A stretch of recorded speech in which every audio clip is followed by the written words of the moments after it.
réseau ya fɛ kan zɛbi kosɛbɛ wallahi.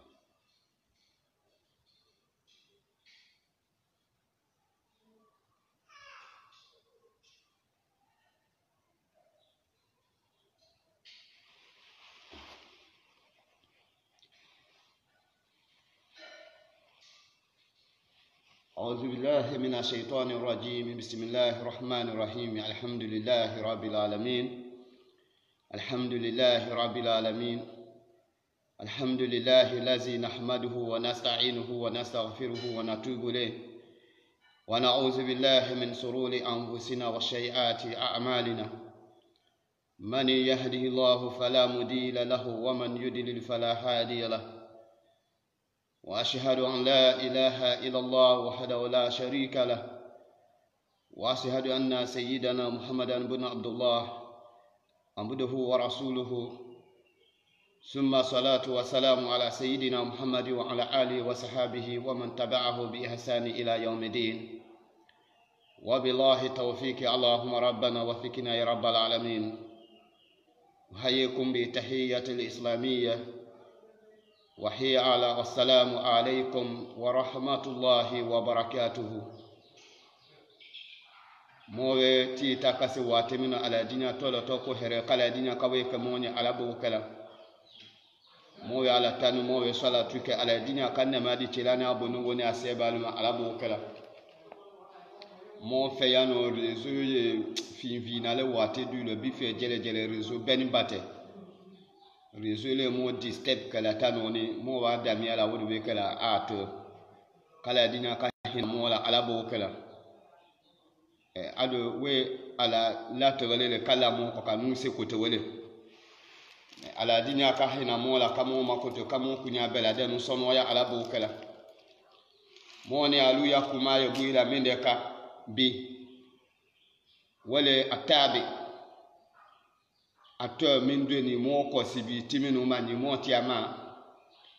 mo ni alu abikuma ye buira to wele fana ko ka nyaka ni si muradule asi ko ni di kuma wolo mo ti atoma wolo kabo sora min wele suratul falaq ka fo suratul falaq mo na wo kuma ta wolo kuma lulu na suyola lo kuma lulu we mo na kuma ki mo tala wo kuma min dani mo biulo mo na wole fese la ha wo maba alhamdulillah ala fana me bidi mo ma mo ka wala ba nun ko fe mo na te tula kuma gbela inshallah nyala ka wadi mo ma kala dina kamo ma kuto kamo kunya bela de no songo ya ala bo kala mo kuma e buila mende ko ka wolo wole selile sika ni femine ko gbelembale ale alaguna jiala moni alula ako inna salata la kabiratu ila ala li khasina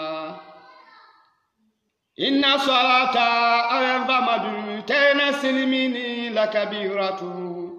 si ko gbelembale ila mafosite ka ko gbelene ala li khasina sidunu tegbiyala ala li qawmi adunu tegbiyala mulma al khasina mulkani ala senya lalule abe si bare gbelembale le de si bare le bare min be yani fakatimi abe wasi tegbiyala mulma mulkani ala senya le so bare mi mo afakami de fo bare bi fenfe ni adamado yakela akenyama kaba kake akewate kaba kake yako ala na fatimi wallahi abela de mbuni mima wale ala nesenyele ala nesenya kala dina kawe kamoni alulo ala bo kala silama ya demi tungumi na wele tungululule silama ya biye mamina la lwako lulu alulu akine sile menani min beladenu adini alatila muhammad sallallahu alaihi wasallama katila to dulema abebiani sama kanelo kanale kadama me atokum min nyaka ni sile wallahi ala mawdi alati ma mafa ajenu sama ala tani adi atila ma yenole ama wobia samadu no kadama atani adabu yenole kajiamoni alula kafo simini wallahi atemana mana fene de ko belan ko dawne madema iloja fo ile kisula kabama ni yabare di ki isula kabama ya dunya la tawu nya di isula kabama wala ma ya mouvement di isula kibalema abegbe ya de akola tulhikum amwalukum wala auladukum an zikrillah wa man yaf'al zalika fa ulaika hum al-khasirun la tulhikum amwalukum awa nafu wal muluni halihul marasulanikum aya dunya tawe nyamuluni halihul marasulanikum aya dunya muwe mamuluni halihul marasulanikum moni alu konina zikirullah kabo selimada dunya konya susu le kisula kafo miketi wo kipila kabo sima dunya we nya fuide kakeye kafo kiti kami wo kipasono miketi gbe yala ima kabo selima we ko salati la kafo sallallahu alaihi wasallam ako as-salatu emadu dini man akamaha faqad akama dina wa man damaha faqad dama dina as-salatu anyawe selimina ni emadu dini awe alele dine biye male man mo le kwaniye akama miwilo jara salata miwalo jara selima fakade akama mwafoeleti mwilo jale wodina iwilo jadine mada wamani mo le fanani adam miwe dine miwi bana selima fakade adam mwafoti mo fanawi bane wodina ebi baslama ya dine fanano ya seliwe tinela ya dine betinya ya seliwe nyala dine benya mesi mo akuma na timina akokawolo si ya nyami mvananite kafa abuda na kuitati emisi la minga we kafa kuitati sila kata si kela ufe ende anya bedante wolo atibe kawolo nyangwala na afa mo ne kuya na kono akofa wailu lil musalina fawailun awegbaloge lil musalina jangata wa lil musalina wesikela doluya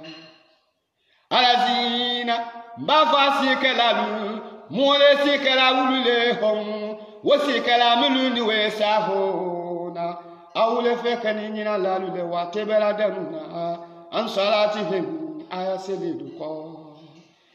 awegbaloye wosike muluya ewe gbalo ye sikela adolu nyede sikela adolu ye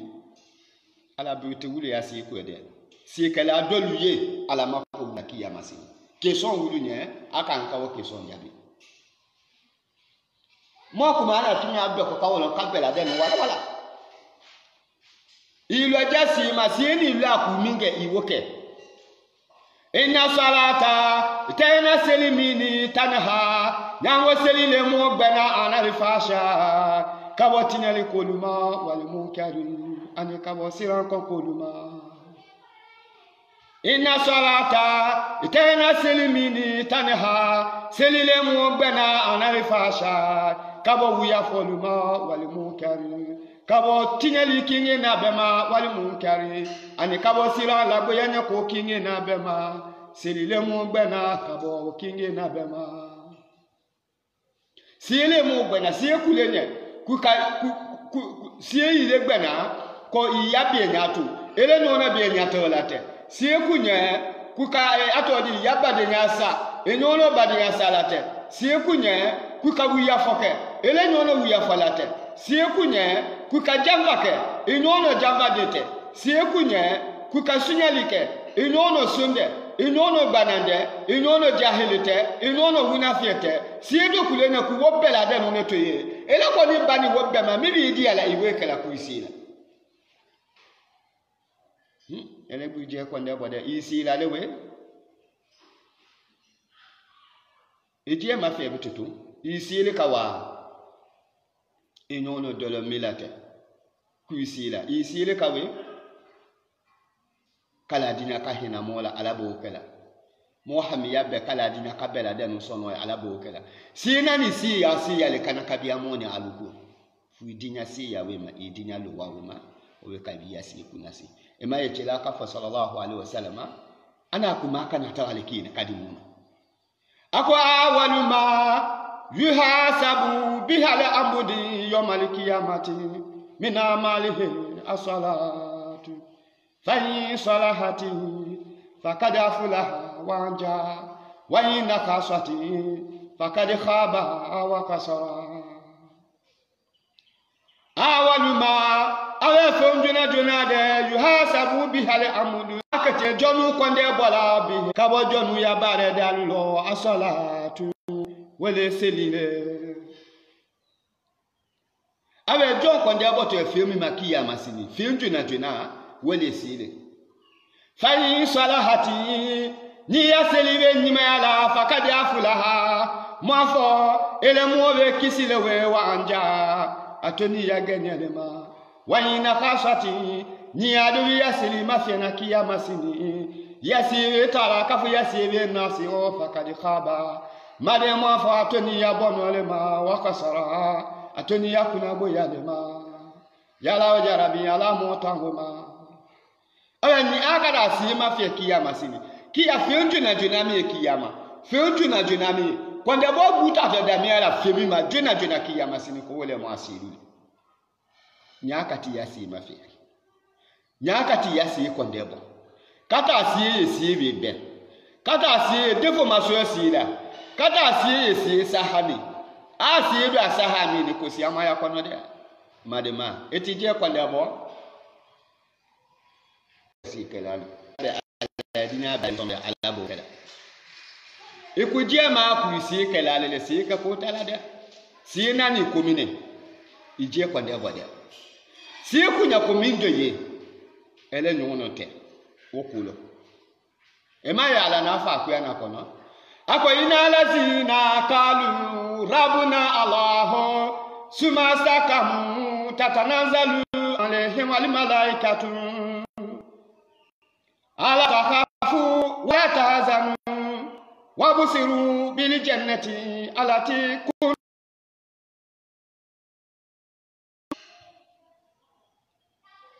ina lazina yanfamadu muluda qalu mumri afani wa rabbuna allah ko aluti wa allah wala masara manuna muluna fala kafo nuwe dinya alama aku makande la ilaha illallah wa anna muhammada rasulullah muluna wakuma fala mine kan ala kila muhammad sallallahu alaihi wasallam nan ban bakala hay kuma mi makamajiya kafo la ilaha illallah muhammadu rasulullah kafiuni la dena ale kumaminu ni chemi motu ko wati be kuma kumamine fo la ilaha illallah to kuma gbele na amoto fa me akunya ye la lamulu ya lo ahakima baba mulu jamalo ulu kwa we ende attention akakumami fode kala dina ka hina mola alabo kala أوينا مراد النبي في هذه الآيات في هذه الكلمات أويتنا تلا محمد على نيندا في هذه الكلمات إلهي كما كمنا كفلا إله إلا الله وأنا محمد رسول الله avec la murabi min ayo ma fi afabini ala laysa tala muhammad ya murabi ta bi lafuziha la ilaha illallah ala fuzi falilada wala tala muhammad fana murabi ta bilisaniha la ilaha illallah anana folile kafu wa fo inona minga kafo la ilaha illallah wa anna muhammada rasulullah laysa bilafuziha ale tila kanda lafuzi foli made kafu wa fo minga lafuzi ya folila kafo la ilaha illallah ende wala bai wa fo inona minga kafo la ilaha illallah kwa bu amura bi wala we amura bi to wala de ako ina murada nabi tayna tila muhammad ya muradu da fi hazi al kalimati ilani kalima mino ana lahilatan ko moya lo kafo moya ti de ilahan moya jomulu batolawe ko moye mo bugo jowo beladenu yakulo ilahan moye kaba mulu batolawe moye mo bugo kaba wulu yakulo ilahan mulu tie batola wulu ya bugo tele batola ilahan mulu ko batola wulu ya bugo ko batola mulu folongulu batola wulu ya bugo folongu batola mulu ye batola wo beladenu ya biubo wo beladenu ya kunyalo ilahan mafakato masale kimbe ya kuma wahidahu masakimbe sa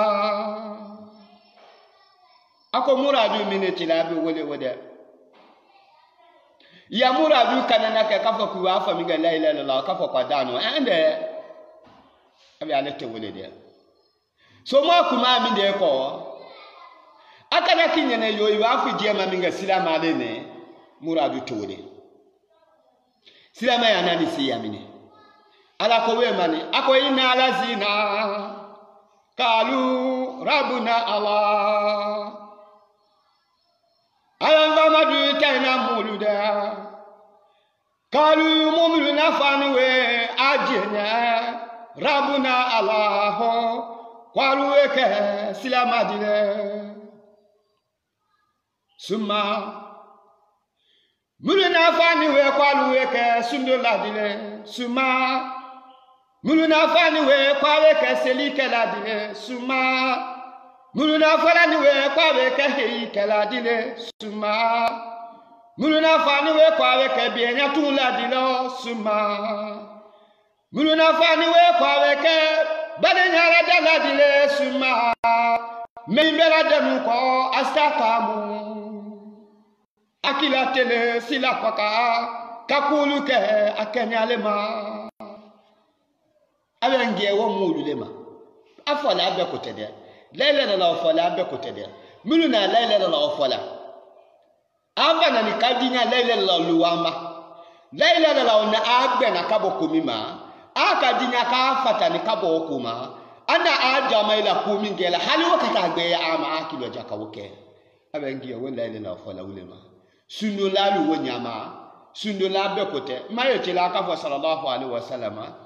ako wawe sundo la si amaye no awe foite wulu nya aya sundo no mafo komia banza ka komia te banza ka tinji lola te ka tindu ni lola te ka tinti admi toroni ka tinti abinye soni jilola ako no soni kininola ka tewo bu ya makasite awe foite wonya fo e komia banza mina fu baw ala tako ala makutala abi ala makuta amola kabo kwa beti mi akumi ado beti ko no abi ala makuta wala hadi kati ko no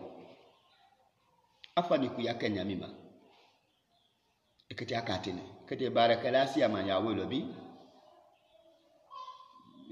baraka la mobulo kwa ko komo sala kabo sala kabubola ako komo ta mosi la wa modo mo juma fi woko ba jusu mi de mola ma fo yasi na miala ele buje ko ndebo yasi miani si ko ku kamilu ke ele chesi ni wule la watebe ife si di ala fe milia tineli pila un qualité wi kuno e be bo ayata to mingel wala nyabela ala du fana kabelo ala tinya hina mola ala bokala ako we ma be si fim jona mi da te mafia na kiya masini mo barelo abe wele si ni si kanya we ko safo ni ko ni si kanya bo mi de le ya kuma fa do ni te ni mi dawo che kalo ti aya nya bebe ke because si ebe yalo butu si ebe nyala si ni le gbe na kabo ko mi lu mai kete wulu twan si ni gbe na kabo tinyeli mi lu ma ekete wulu twan inna salata tanha anal fashai wal munkari inna salata tanselide tanha nango selile mu gbe na anal fashai kabo tinyeli ko kabia bema wal munkari ani kabo sira koko okinge na bema sile mu gbe na kabo wuluma ni la si ki mano butu ki gbe kabo wuluma akaka ki gbe kabo wuluma si ni gba koko mani ya si ki mano ki gbe kabo okuma ala kisu ti akibe mi akabo okuma akiyewe ma wakiya masina be hale ti ya si mafie na ni ya si na bena fakadi afulaha ma fawati mo abe gene bitu dunia ni kiyama lo wanja afati fana be kisi dunia ni kiyama lo yala o yarabi kala dina kamoni alula gene dunia ni kiyama alabo kala apa oni si ka bi akabe wo bela de no la dana sinya kini bale akewe ma abe ha ni si do kata mafiero wani na khasati ni aki yaseni mafene kafosi ma benefese fese fakadi khaba ma fawati mo we bono dunia ni kiyama wa khasara made atoni yakuna ko yadema kala dinya kahina mola alabo kala mo kunya kije na be kala dinya ka bela de sono ya alabo kala seli kala no ya moni alunya alabo kala ba monsieur ni le monsieur mini de monsieur singila monete wele tani akani bani Israel jamana la kada kala akani se na Musa ya wate la tani kada se na Musa sure abe se na Musa amutu malo kumamina dia abe se na Musa nani fe se na Musa idinga nani fe kungo yalema hajubele nena nani fe wo hajulele kala dinya kahina mola alabo kala mo kunya be kala dinya ka bela de no sono ya alabo kala muso ko sina Musa ne akoya rasulullah jila ala tilam jaila ala tilam Musa we ini awe nyawe ne muso mi felani azambutu bejuru mudile bara zambamu sina Musa mina kira jurumuna anzihi mau ni wajurumu yabo wakadi tubutu watibe lole de bana ila Allah katala wa ta'ala minho kabo ilayi jurumu basumima sina Musa ebenye ni fiero nani fiero dalu mina wa dalu leni be jurumu dile bare sina Musa jurumu mi fanga yabo sina Musa jurumu mini jurumu makabani sina Musa jurumu mini jurumu masiani wa adokibe miliyale de biangono bitu ila Allah katala wa talama minho kabale jurumu mima ala sina Musa nani fe idinya jurumu ne na jurumu meguyani wa itafa min de yalo fadu ila kilika wa Allah ila madiyalika Allah ala wa ta'ala li nemusuminya au nina yagifira kosa alaba elokotolike zambi nemusomi jurumu la oli nemusomiya abe sina Musa nani famina wele idinya i alamadiani wobekela ala jurumu no koto Sena Musa ko musonye bawa nani ne te kana kadia Sena Musa la be jurumu bare jurumu mina fanga yabo jurumu makabani Sena Musa ko musonye awe alelewo mbebetani abi yakumako wajani ne alamadi ya nyefebe no kafu ala jurumu no koto inani jurumu mina amasiani inani jurumu mina bi makaba inani jurumu ne lebu ko jurumu mina kwa chayo ni mani ngala febe ne wama zambiki inani jurumu mine wama zambiki mindeli jurumu wala jurumu sumide ila inani ali ina jurumu sumide kala yiwo fanya febe ne obe kanne dato alamadi ala jani ni alamadi yenye na feni jurumu sura febe ne ina jurumu mi bare la obe kanne alamadi ala jurumu no koto kalati musoko Sena Musa ya nabi Allah jilala nyimine mewe ini awenyawe nebuso minani astahaitu nekoni mayala minho ne mayala jurumu wonya fokulo laka ele Sena Musa ale Sena Musa ala ne malu yala kafa ne ndala kan jurumu mananya funene Sena Musa mayana idinya indo suti alo ijo I alamadi ya ne wobe kala jurumu lokoto ne malu ya la jurumu nyafole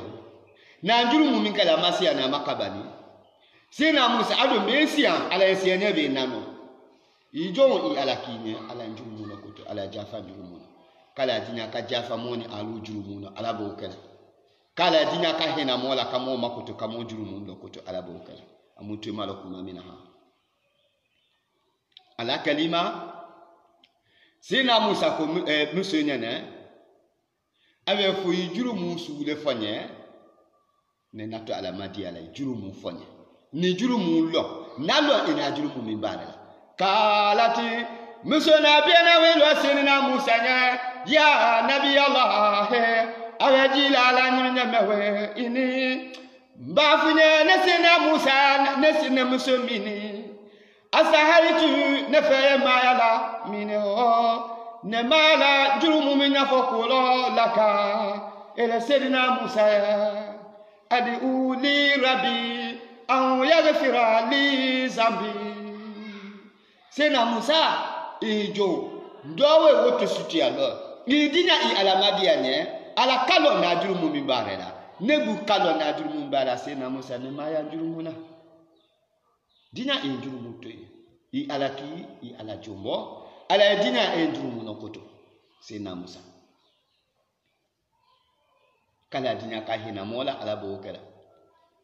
kala Sena Musa ko musyenyene wa ma zambiki fu jurumu sule fanya febene wa ma zambiki minde jurumu wele ina jurumu mi balela ya fonye naldo ngeti ala madia obe kala ala jurumu na koto muso lo bene katini abe lo bene kase lo bene ko bedama anani na mi de fa Sena Musa nga ale ngeti jurumu fi wali ala madia ala jafama jurumu na koto ebe ala kama okuya na kono kafo ya ayuha alazina amanu tubu ila Allah tawbatan nasuha asa rabbukum an yukafira ankum sayi'atikum wa yudkhilakum jannati tajri min tahtiha al-anhar ya ayuha animalum aluwe alazina ngayalumu lulema tubu alumunu nafani we la ilaha illallah tubu alumunu kwa jema we kwa weke sundo la dilo tubu alumunu kwa jema we kwa weke heyi kala dile tubu alumunu kwa jema we kwa weke seli kala dilo tubu kwa ya famasi we illallah kata Allah ta'ala idie fa no si wakata ikidie lo ikalo ibada da mi la ikalo ele bo asi ka dia bi mala ni tinyani mi ma dibi lo no yakala ma ikalo ibi mala ni ju ko lo mi lo ni itama le ya makabare ikalo ala kalo kuti bi bala jani saya nasima lumi kala dina ka hina mola ala bo kala mba muso nanya ale kadini ala la kwa be si akwana ensi ne be dalo kana kasi na Musa so ese na Musa idinya I alamadi anye wo be ka ala njulu no koto ala jafu wa komi do kokko fa njulu mu fu nyangade njulu mu sulu fu nyani I alamadi ala dinya e njulu mu no koto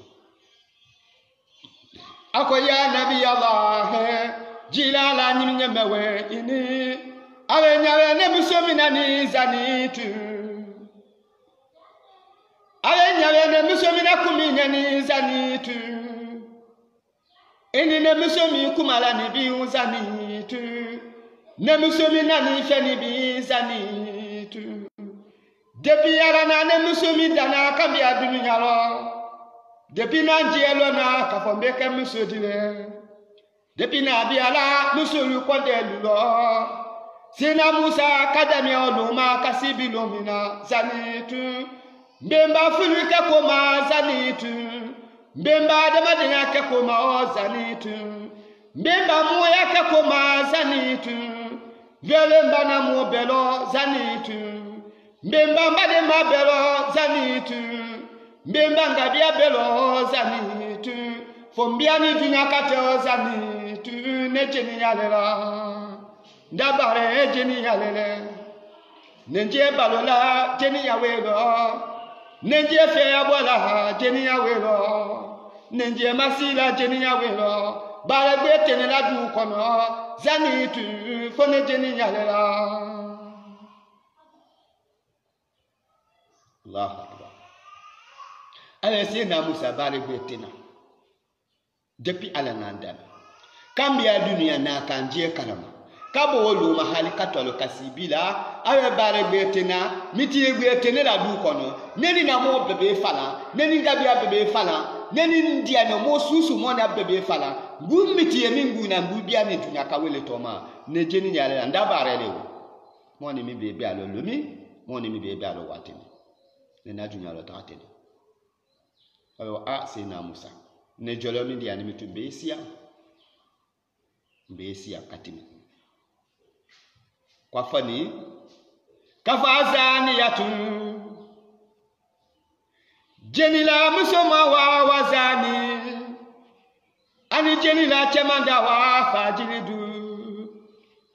kwa wulumiela egbasilike kula wa hedi wokinye na beladenuna miata jalidatan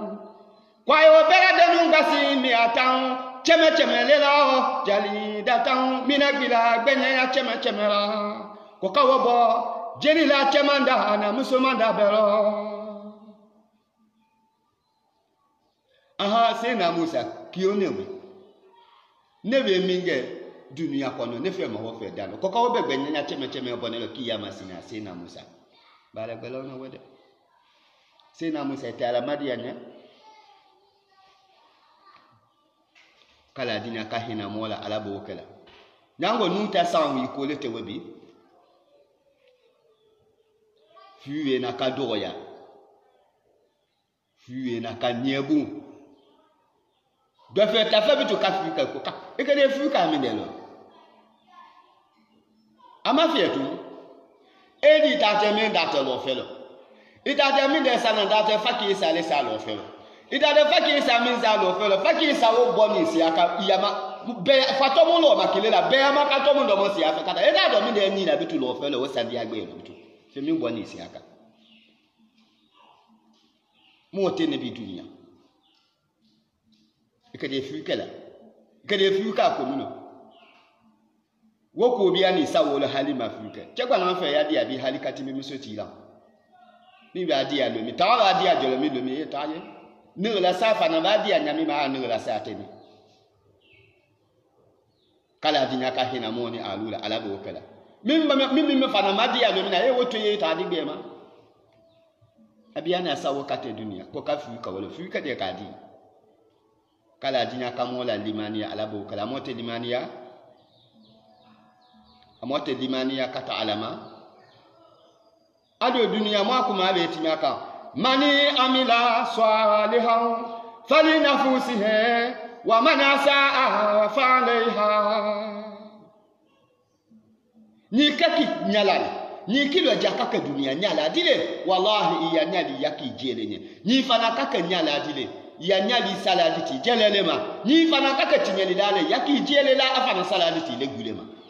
ala kane kala dinya ka hina moni alula alabu kala muso ko seri na Musa nye abe seri na Musa mbesia mbe jete bare gbe tenela fo kami ne tamiti yele beni tamiti yele ala na miti mi gudi ane ma dunia lo bomi no we kanikani nzebe do ni wo makosobe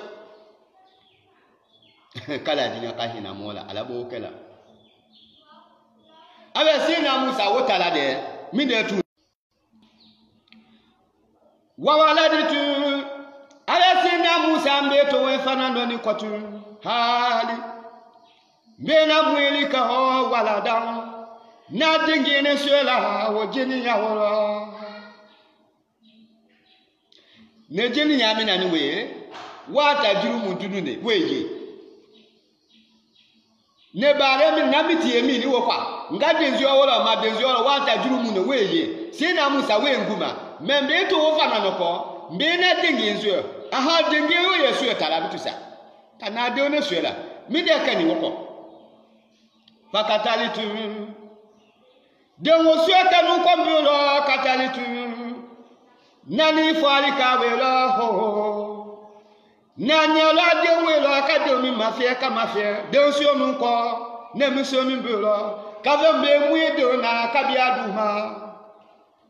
ngado mafia domini akana na salama yatinya domini akana na madi yatinya domini akana na dadi alosa nambuja domin kana welo furututu sena Musa katolo furututu kadomini bo kadomi kesa sule vanani na du sena welo bitu kada du subia du kono kawo bitu na dinyalo tofe mindelo gona kiri ankana bombolo wala mana salama ya kana natinya wala mandia minga na mandia kana tinya fakatalitu we sabula nanya lo ndengo mino katalitu kane falike ho ale ndengo mina na demisio la lejeni nya fana no kane no ja kade omiva se na Musa aha jeni nya wotawe mo we boyeke mo wi lo de ta fa ali kaniko se na Musa demi vani ala be ku ya na kono ewe ni mo mi di kilo ja mani katala nafusan amidan mutamidan fajazahu jahannama khalidan fiha mani ale mo le katala ni mo mi ko ni wi lo jara ikilo ja kele kele ele ka fali ke nafusan ni mani ngina amidan inaka fana lawi mabulema mutamidan fana yakawate mino ilawi madalele fajazahu kuyalo koni ilisi bitu ipere koti mo jazawa jahannama wale abiale ala jahannama kono khalidan adobe dunaye adimana toni ba fiha ala jahannama kono abe nikilo ja kele kele kanni makiwa yanni mawe kala wi amapion kanni maningiwa agubu kanibe lawi malela kwala ko foitale ala janza foitale ala wasa ijanzale foitale ala hena ijanzale fibia ala jana makon wallahi fo ibia ala jana makon abe komia wasa ima wole abe se na Musa ndande ngomini na afalale wallahi ama ko kenana ala wi amali se na Musa mbe mili la woma ala yesenya be nano se na Musa idinya yala madianye ala njulu mulo koto sina Musa domin vani beni ala komonye ay waiza su'ilat al-ma'udati bi ay zambi waiza al-ma'udati su'ilati bi ay zambi kutilati waiza al-ma'udati su'ilati bi ay zambi kutilati akuba waiza al-ma'udati ayawate mina kiyamasini ni awe kono tinye de uladana ka beke gbechene kino ele sumbiba ele tineni laniwe etie basi talaniwe ka kono mulutinya wala ma etie pikelita niwe ka kono mulutinya kwa kiyamasini wakona tinye de muluniwe kwa kacho belade uladana ka beke gbechene kino ka belade nu maninga kutilati e ala analudinu fala bi aizambi anamidekala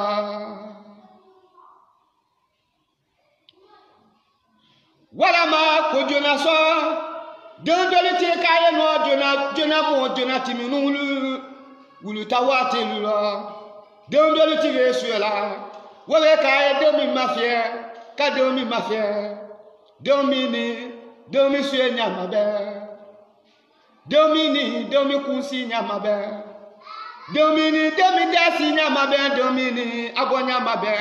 alada nyamabe miti sebe na mokulo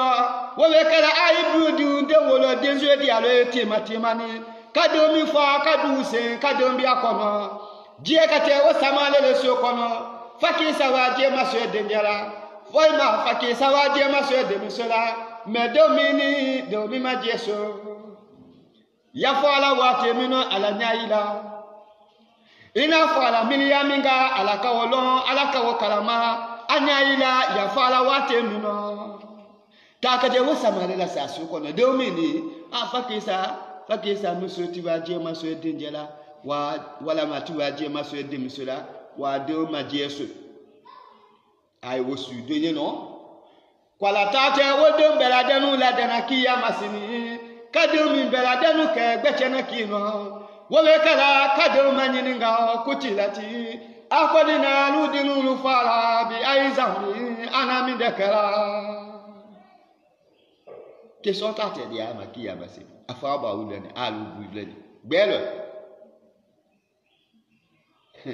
emame ko yo mole hisabi kwa dabolo we na kala na fawe awe ina yo mali fasini kiana mikata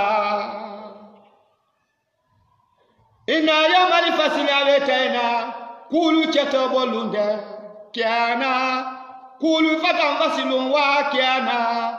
kulu fese to lumina kiana vamadu kafu madulu ye kwalolo halido mapelese mive mindiala wowoke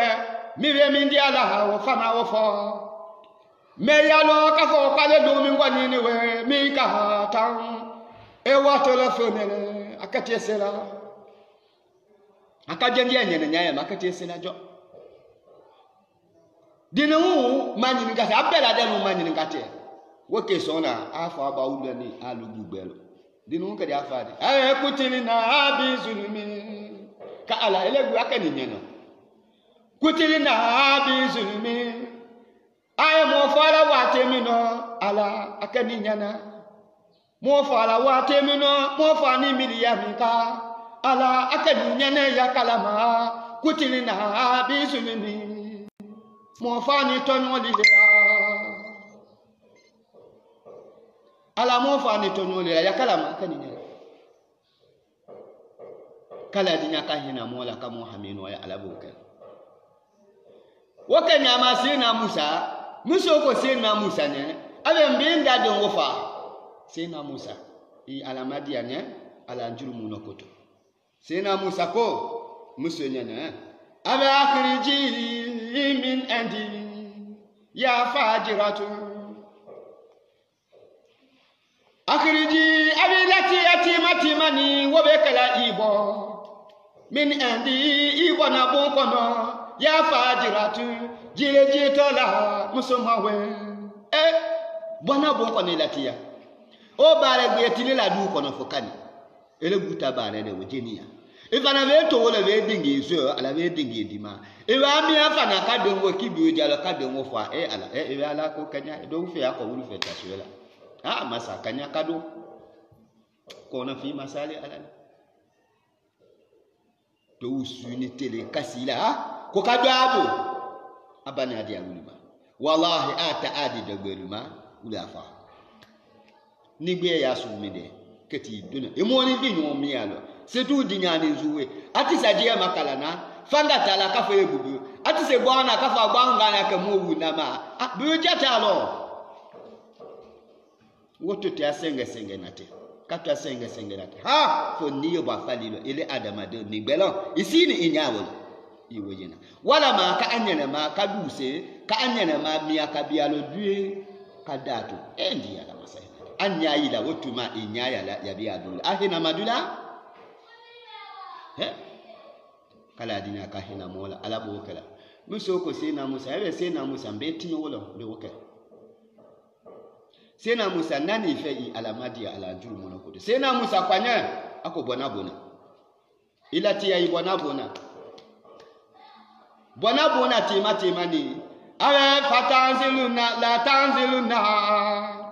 awe ila ti ya tema ni bona bon kono mindelo takana na jiri tema ni mina samali kabo sama fataharike wabekala tawena nyinini ke na nenile musumina kino bisu koju kele sabula mika kafara ile musumina abi lati ya ibona bona tema ni bo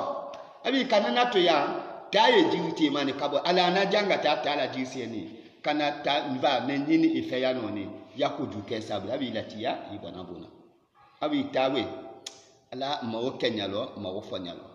wo alama dia dafana tengu ta itajuru mo fangabu wakasi na Musa makaba katibu muso fanani muso bonyale kanini sidna Musa felo abjibi turubutu taala wala ko na kasila muso kasila alama dia ako ya rabbi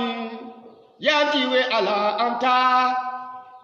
awele alamini khalakita elena la dani kalani nyangulena na musumi dana wanta alamini falani khalakita elena la dani kala zambi elena njurumu dana ya ngafiri zambi jele dumulo kotolawe ala ya rahman rahimina ya elehena de masawe ala egefireli zambi ala idunjuru mu lokoto muso wo fala kasila bitu taala ala idina ihinana kato kasila hankanya yiba jiyo bala anya muso to ni wota alelo ala kasi na jibril ladi alayhi salam kana sedna Musa sur luma ako sena jibril nani ninga kami defo ako ya Musa jile serina Musa we ina rabbaka itena timindo ala taala masako tanini ala le yakira uka salam ala ko kombena ko nafine febene ko ifola ko assalamu alayka ya Musa sena Musa kawfoni jabi ala ala hana ambiya lima konena kamisa malasima ya Musa jile sena Musa we ina laha masamindo ala yakulu ala isianina laka kafone jibrilu nya konena fo ele sena Musa ya lima mindekani lima bi malani mindekoma lima mindekani mindemini ya ila lesina Musa radadita ina lasini kalawata ibati ina tubela musomana sila minendika kabule sirina Musa bara Musa ya Musa jire sina Musa we anta ala mindekani sina Musa ala ko ko nafunye ko tube dali na ife ko ko na te tube la kata ni alama mi de kan ibada si ko ibe mala ni mi de kan mi ya mi dila a anta bayre senya musa mini gafarita kulele lokotoli kala zunub al makhluqina ilele dani fonu jurumu lokotola ba amu allah ho balale dani fonu jurumu kotola ko nafunyete ebe tube la si ko kabu fe ka gben kalata anani ife kwa tube to kanani alama ya ayuha alazina amanu tubu ila allah tawbatan nasuha amwa tube kata alama de madema kambini salama ekini nyalo ya salama yalo isalama ya jate mina isfiya fana si ta alama ala kwanya ketani kasi ya tubeko madema singini salama kinyalo ya salama yalo de eje fana si kata alama ala kwanya ketani kasi ya tubeko kala dinya katube mina moni aluma ala bokala tube miliya kala dinya kawe biya mo kono ala bokala anyalo misumi ya barelo ha ana bare su mingela awe masi ame esi ame me obe ni ake akana jo akana kilo tube obuna ndala itije te tube ta alama kala dinya kahina mola ala bokala ala na mi de fala sina musa na katumola awe ama wajadita awe sina musa baile maloni kaba man bai matineli la no bashara bai ma moju lo bashara bai ma mokuna gulo bashara bai ma pono bande lo bashara bai ma fili bande lo bashara bai le ma moju lo bashara momidi ya joya dayo zambamu mina bila jurumu na mina katimilani musomina sina musa aha ile musomina si kwa ni kabuma ba ile mamuolo momidi jurumu ya jun katimi musomi dala e mamuolo momidi ya bare junya ni katimi musomi dala e mamuolo momidi dakoma junya ni katimi musomina e mamuolo momidi bono ni adunya ni kiyamalo katimi musomi damina ya gbe ani kala si ko ado nani ni fe kwa fa katube sina musa iwala si ko ala mo makoto ele ko diye na ele weje na ko alele we jaja alete wele akenya gbe ye woni wotekine ya ayuha ni malamu aluwe alazina ngayalu mulu lema amanu alumuna limani yakatubu ela motifana siti matimani ila Allah katala wa talama ibare mi mai kalom wallahi ibare mi no kalom jumi la kalom ala soso jate mi bu yamanu woti bi ko kalom etifana si etiti je ko ndebo ifana si kata alama kala dinya kahina mola alabo kala dunia tena to ama dunia tena to amade dunia kadia nyanya maila alaban akati bi fiani silvia la sidia lodila kati bi adulo jani woche itifanasi ita alama amba sidina musa ala ko sidina musa nyeleni awe sidina musa ebe tube kala ala siko kabu ile sidina musa fero ahani wota jurumu wo ti makaba bitusa ne ebe ti yoma so ele ma mo duelo minda fa na ni tunya ni katimi wotala ama wajadita baile maloni keba man baile mamulo basharan momidi ya joya dayo zamban momidi ya bunya dayo zamban momidi ya tuni dayo zamban mina gila jurumu na minha katimi musomi da jurumu mina ya musa jiye serina musa we ya nabi allah jilala ni mina mewe ala koko nafunya wokole na siri na musa makaba na butu kasiri na musa makaba katimi Sena Musa ka alamani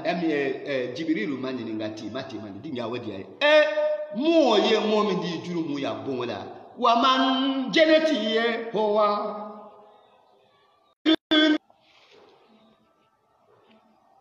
Sena Musa we na wo fana makabala timani Sena Musa jele ka Jibrilu mani nga wa man awe jeneti kwa ni ye hoa jene wo mo lewe sharan kabo mumidi ya ju ya ndayo minha katimila ni musomina ya aki ya ngwewe ya Jibrilu jire serina Jibrilu we jiti tajrumu ya bunko tunu katim musomin tala Sayyidina Musa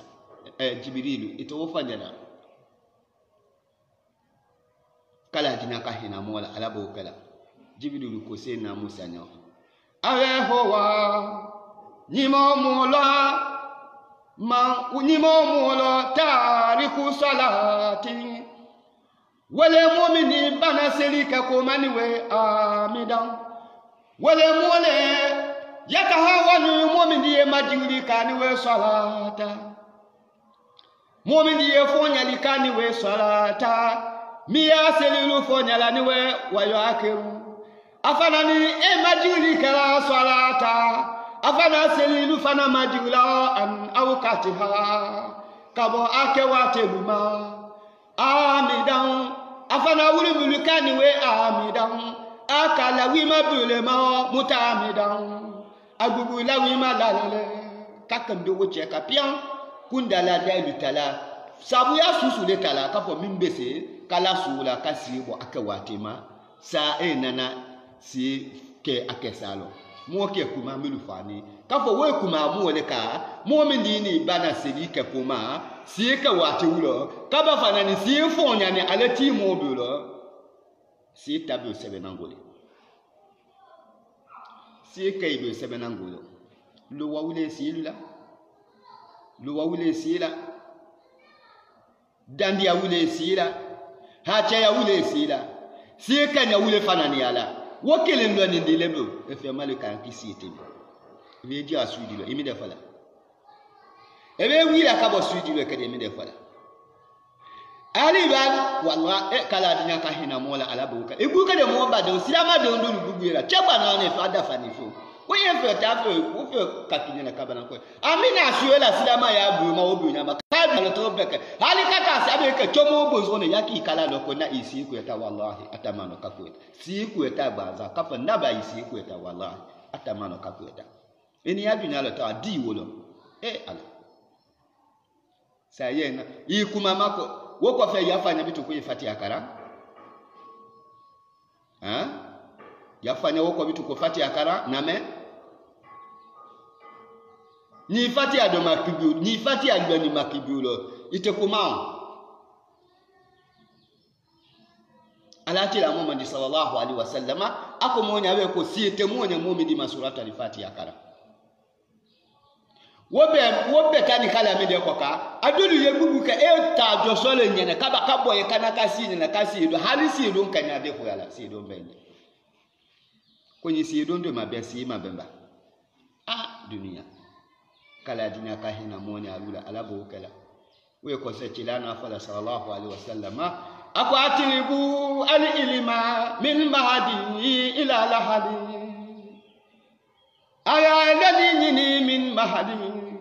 kadami aishuluma ila lahadi kadasi ya kiyama taluno lonini silama ya lonini wajibi ni ma kadami aishuluma hali fakatasi ya kiyama tawatila loni la weke ka bon dunia fambe e maminyalo itaki hali telefono mene taki telefono banzana amaninga kamo si famika wa kikili lulu nate dunia kumagbelu ne nate dunia nafaku itena nasi ko kuma madida kamo si famini midi si kanyami ni midi ala masi don kanyami ni midi dunia natama ebe ka wali batile ekete wokadi ebe ka wali kulo wo question sula wulu mu no akafa ala batu kenyali ala batu kenyami di itena na mena itaye ni maminyalo ite mulu manininga kana de be bo lo ni la wi wala ya manininga ya nyajira si famini mi katani kala dinya kahina moni alula alabo kala mo kunya be kala dinya kabela den sono ya alabo kala hajuja ko tin kala dinya kawe ka moni alabo kala di ala masahinande mo ti faraki fami ma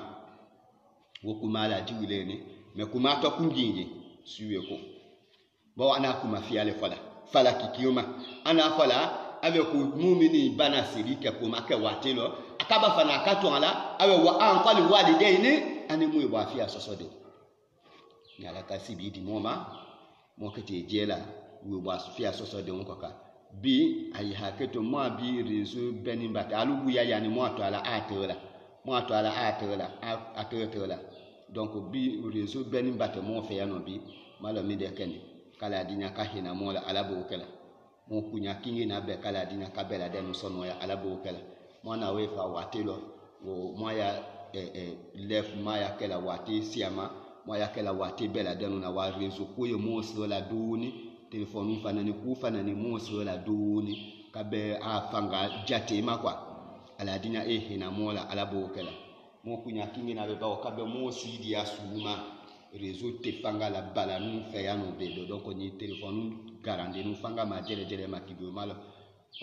asi amana egbe ya le katimi kala dinya kano ya monya ala bokela kunya sono ya ala dinya ewe ka monya ala bokela min fani amina kala dinya kawe ka molo ala bokela amani alu amoye monje ma fe bitu dunia si ye modu nyamima nule si ke angurole wodi ya nimbale monya mo dunia lo to wi nyawu kasima kikati adulu sima kikamana mendala adulu bipinya kabakata ka kulane fe na chene bamina aido fe na chemo bamina andi ala masahinande ikidije wo kipiramide fena mifanga ya boyima katini wala ala guye kumala to mo kumana wira lele sibilo kuma dowolo abe na dana kumi nguto ma duka biya dunia lo wode ala batuli bare sumide kitile la sura wode mutukabo ala batuli bare fefe mo ya kani wo bela de no keni ne kala dondo ala batu wo cha ka che dondo no wote ale to wone de wulu ketele ku kanato biyani yanda jimani ni kasi ala batu watebe sela wo ka yake wo watila inna salata kianati ala almu'minina kitaban mawquta si mu'mini ma foresele fa eke afana ni foresele imateno le yake aka watile lo moi kuma amulule ni wule faza motemi fe fani haluman muli ala le welo yatahawanu mu'mini mafuna likala salata min selifonyala wa yuakhiru afanani ila julikala mabiali kala salat afana seli mabiala anawkatiha kabo akawatebuma wo motaliala moti wulufa aha okay wala fili la na ke sondi awe lo bitu awe fa kaifa haluman moli ala dolo kana moli ala be kala kaifa kenyami de doma made labu yusali mu'mini masi wodi ala idi mu'mina asila amaka kenyama mu'mina asila amaka kawatilo wota diala wota janga ta jate moti ufan aha mu'min masido wota di so siefin bale le moni ala nadia mum kila ka fa sallallahu alaihi wasallam awe difference min gu moni ka fiche wala silo no ta amo bebe yalo ahinande yalo anyali kala yalo asoli kala yalo abi anyadi ala fa na yalo yako molo nyamima memi de keni ala soni mutalo kiba alu talo wala sile mona mo si mingala Allahu akbar ale buwe ako be mano kuyana kono katune dia moni lenye ala wakadimuna ila ma amilu min amali faj'alnahu haba'an mansura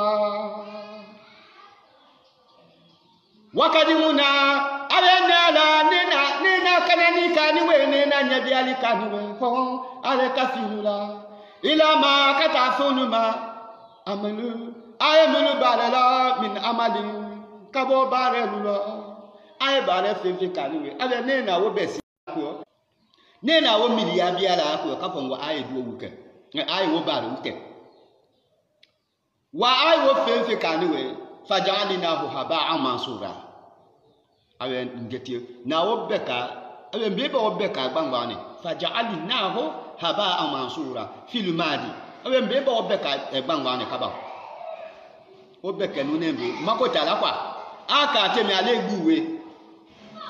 silama ale ala buwe wele tako de principe mi de ko son e ke silama ale e ke sila dile awe de principe mi ngu mo chale lo ani kafa ku iba wo ma ero nyagbani ala kila watebe kwati akili jabila ero bani atodi saraka bola watebe kokomika wotekela watebe moni aluka sidila kwa gbeyani anu ya teji ala nafu ya kuyaketemi ile bani akakomate ala wedo anu ya la anu ya si ala weni ala kunya ko isi kuisilike ake watilo yakake nyama ile bani wo ma watebe inyagbani kwa gbeyani adu no ya te masa minve masa oko ata akanyale itakete fokilo moto ko mana kana watebe agbeyani kala dinya ka hina mola ala bo kala no ya nyami ma mo we mani kanyafo ala nafu nyatemi aketeba iwo mafie ko ni wala ku isondo amigo watebe na e ba kitadi anana ama be ala tata yakete ya mafie kala dinya ka hina moni alula ala bo kala limani ya kala dinya ka we ka molo ala bo kala di ala masahina de mi fola amina kala dinya ka we ka molo watebe ala bo kala di ala masahina de mi fola kala dinya ka ka mo kanuli fene ala bo kala dinya ka mo kana sabule ala kala dinya ka mo ni alula limani ya ala bo limani ala fola kala dinya ka mo sutiama ala bo mo do mi seni mo ko mi so mi lu fudia tabe bene fudia bebe kala dinya ka we diama ala bo fudia barakanu fudia sabati no kala dinya ka we diama ala bo mo do cheni mo ko chemi lu fudia fanantabe bene fudia bebe kala dinya ka we diama ala bo milu de we fulika kala dinya ka wula sabati ya nombe ala bo mu efibe ka milu do kala dinya ka wulu baloka sabati kala dinya ka mo mu efenu baloka sabati islamai ala kono ala bo la dinya ka islamai ya cheta denule ala bo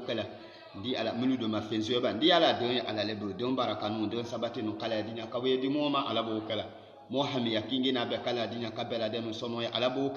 mo fefe dingi amendi ya no ndi ala masahinande beni tahajule ndena nasila betahajuma mo bade madudu mo kila ka haju diamola di ala masahinande setenunya sefe minya wale alale ka ala dinya wa masahinande mi mo kila ahajula ba muluma moki ahajula ba ka ala dinya haju belan kagbeya nyanya ma anoya masawe alale ka ala dinya wa masahinande kale ala hinande ya kawe nyatimi mola mo bade ma milu mo ni milu yeni uniba ba milu nate mo ko ba milu nate mo la mena mo ko ba akaka dunia fanfan akaka dunia tungana ni mi fanfan kala dinya mo du mingala su anitele ka jabi ama jabi ko nyumala jabi ko chino alabo kala milu na mo kila ni ahajulu la ndi ala masahinande adulu we kidika akamu dinya i alamadi ya mo ngo ala se tenunya se femenya wale alale kamo idinya yakata i alamadi ya mo asetenunya se fe alale wa hen kamo i mimia idafe indofo nu ko nite do to fola kala dinya wa masahinande kabela danu tahajula nya lanya ko nyimala lanya ko china alabo kala ala do be kamo hajuli lanya landi ala dinya mo hajuli lanya ni mo ya natale makwa ni mo gugu ya fe mo hajuye nya kabben watemema kala dinya ka ala nya kabben watelema ala hinandi yani afadu yala alabo kala cheloba musoloba elesi ana kodine kwala isutiama kuyale ni wala mayedo weme wakaka toro ya ko susule ikwaka ikaka dunia fanfa wi kwaka numa wolo ala koni ngalo ani ile minga ile bufana kalo ndi ala masahinande ka ala hinande ya kawe nyatimi moni alula kabela danu tatoro ya kowe kawela wi kabuko ka kuyale ni katamiani dunu bala ala hinande yani afadu yala ala bo kala mindo be ka here min natala benita nata ko here doni do tate sukine ko di fe ye wodiani lenye wo fe odiani ndi dunonye memi min natala ele kalon ala kalon komi hamida ni bini here lo kwala akine wallahi kalon ne malonde me ala kalon kala dinya kala hina ndi yalla mo koka kawela kulukulu kabia mo adu mino ele tanata ko wejo ya here ko wejo mo ke we manwe kala dinya kawela kulukulu kabia mo adu mino kwale ni katami ani duni bala kawo herela tiya kadi moma kwale ni katami ani duni bala ala hinande yala ani ala fardu yala tila balo hormala ala bo kala di ala masa hinande kodi yeno agbe yani ati sefala kodi ye anoya ni kadana timi ati sefala edo akọ inatalama di ala masa hinande ala kala dinya kawala tiya kadi moma ala bo kala wala ma ido siyana nye ala dinya kamo suti awoko juma dunia ni kiyama ala bo kala mo saya filelo ala dinya kanne me ama ka jafa ma ka kafari kani ala bo kala mo kunya kingi na be kala dinya kabela de no sono ya ala bo kala hajuji ako ci on kala dinya kawe ka monya ala bo kala mo bade silamaw ani kafi wulo tamala inove wate bela de no ndi ala masa hinande kala dinya ka silama de on kadara ya ko ta kafi de no sano ala bo kala kasilama de kaya mandi ya wala kafide onu tale alabo kala silama de aye dunia fanfa kaya bunya wala kafide onu tale alabo kala silama de onu aye dunia fanfa ani kafide unki nombe jolo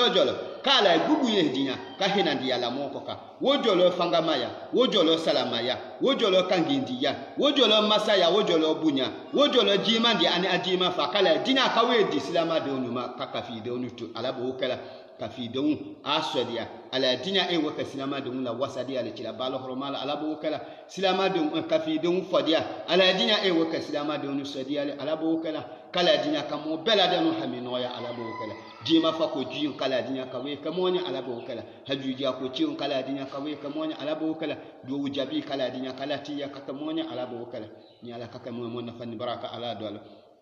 bijahi rabbana atina fid dunya hasanatan wa fil حسنة وقنا عذاب النار اللهم ربنا ظلمنا أنفسنا وإن لم تغفر لنا وترحمنا لنكونن من الخاسرين اللهم ربنا هب لنا من أزواجنا وذرياتنا قرة أعين واجعلنا للمتقين إماما اللهم ربنا لا إله إلا أنت سبحانك إنا كنا من الظالمين اللهم ربنا لا إله إلا أنت سبحانك إنا كنا من الظالمين اللهم ربنا لا إله إلا أنت سبحانك إنا كنا من الظالمين اللهم ربنا يا إله العالمين ويا موانس المستوسين ويا رب العرش العظيم ويا كاشف الهموم والغموم ويا قاد الحاجة يقضي حاجتنا وفرج همنا وغمنا سبحان المفرج عن كل مليون سبحان المنافس عن كل محزون سبحان من خزينه بين الكاف والنون سبحان من إذا أراد شيئا يقول له كن فيكون وسبحان الذي بيده ملكوت كل شيء وإليه ترجعون اللهم ربنا آتنا في الدنيا حسنة وفي الآخرة حسنة وقنا عذاب النار اللهم ربنا ادخلنا الجنة مع الأبرار برحمتك في عبادك الصالحين اللهم صل على سيدنا محمد وعلى آله وصحبه وسلم تسليما اللهم ربنا إنا ببابك نكيف فلا تطردنا اللهم ربنا إياك نسأل فلا تخيبنا اللهم ربنا ارحم تضرعنا اللهم ربنا آمنا خوفنا في أوطاننا ودارنا اللهم ربنا والي أمورنا خيارنا اللهم ربنا لا توالي أمورنا شرارنا اللهم ربنا ارفع مكيتك وغضبك عنا اللهم ربنا لا تسلط علينا بذنوبنا من لا يخافك ولا يرحمنا يا رب العالمين اللهم صل على سيدنا محمد وعلى آله وصحبه وسلم تسليما الحمد لله رب العالمين الفاتحة بسم الله الرحمن الرحيم الحمد لله رب العالمين الرحمن الرحيم مالك يوم الدين إياك نعبد وإياك نستعين إياك نعبد وإياك نستعين إياك نعبد وإياك نستعين إياك نعبد وإياك نستعين إياك نعبد وإياك نستعين إياك نعبد وإياك نستعين إياك نعبد وإياك نستعين إياك نعبد وإياك نستعين إياك نعبد وإياك نستعين اهدنا صراط المستقيم وصراط الذين أنعمت عليهم غير المغضوب عليهم ولا الضالين آمين. la min mola sibi nato fa inshallah ala dimu ala cin barakallahu allahumma salli ala sayyidina muhammad